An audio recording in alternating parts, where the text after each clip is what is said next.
Ada ulama di Jawa, kalau ada orang Jawa insya Allah pasti tahu. Itu Ki Hamid Pasuruan. Ki Hamid Pasuruan itu membaca Al-Quran. Itu khatam antara maghrib dengan isya. Coba.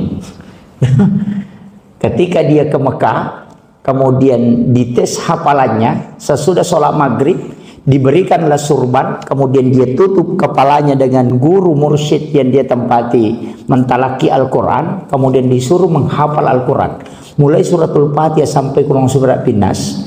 Itu pas selesai kurang surat Binas, dia buka surbannya, itu langsung azan isya.